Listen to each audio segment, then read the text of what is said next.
November 12, 1840, at Charlottesville, Virginia. John Anthony Gardner Davis, a law professor at the University of Virginia, was fatally shot by his student Joseph Sims and died 3 days later. One death, zero injured. May 4, 1970, at Kent, Ohio. During protests against the bombing in Cambodia during the Vietnam War, members of Ohio National Guard shot and killed 4 college students and injured a further 9. All students were unarmed. 4 deaths, 9 injuries. December 14, 2012, at Newtown, Connecticut. Adam Lanza killed 27 people and himself before he killed his mother, after he killed 20 first-grade children and 6 adults. 4 of them were teachers. He committed suicide, leaving behind him 27 dead bodies and 2 injured people. Now is the moment to act. We all agree that these events are outrageous and appalling, the shame of the humanity. In the United States of America, in 2018,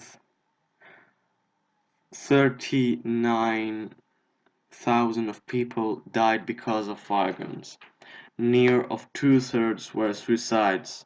What makes us think about a question: how that people purchased a gun without a good mental health? Are the controls to get a gun too weak to permit insane events? I think so.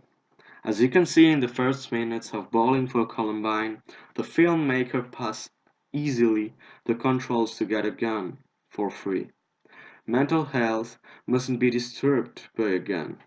But as we know, the controls aren't that strict, and there is a lot of irregular or unstable people who can get crazy at any moment, with anybody, anywhere, and the worst, with a gun in their hands. You may think that the police can take charge of all these issues, that this is their duty, but it's ours too. We do not distrust the government, but civilians. We need to protect ourselves. We need to search. We can't permit school shootings, massacres, murders, and robberies. The mistake is from the government, which decided in the Second Amendment to deny the right to feel safe outside or even inside of our homes. We cannot depend on them. We cannot change the law by one day. Before, we must increase the number of gun-free spaces and give more strength to the security forces, to give them more ways to achieve their objective: defend the civilians. After that, the government should take off all the guns from their owners, all of them, bring them or confiscating them, make the guns an unlawful thing, not a law-abiding thing. It would be wonderful, right? But it is impossible? No, but it's still very difficult. Nowadays there's an association found with pro-gun people named National Rights of Arms, which stands for the rights of owning guns, promoting them, even after the school shooting in Columbine High School. Firearms are made to kill. Guns are nothing but a piece of wood, metal, or plastic without ammunition. The majority of guns have a specific number of rounds in their magazine.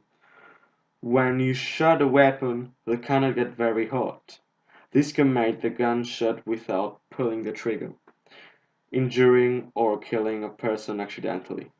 Or if the gun isn't in a good state, it can blow up, making a lot of damage.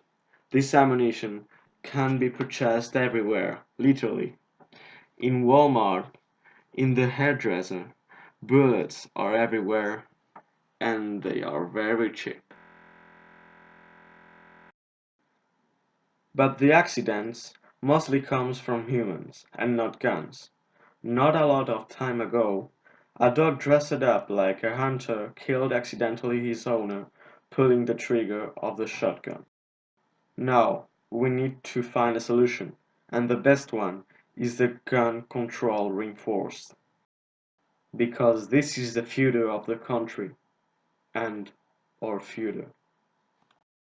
Now is the moment to act.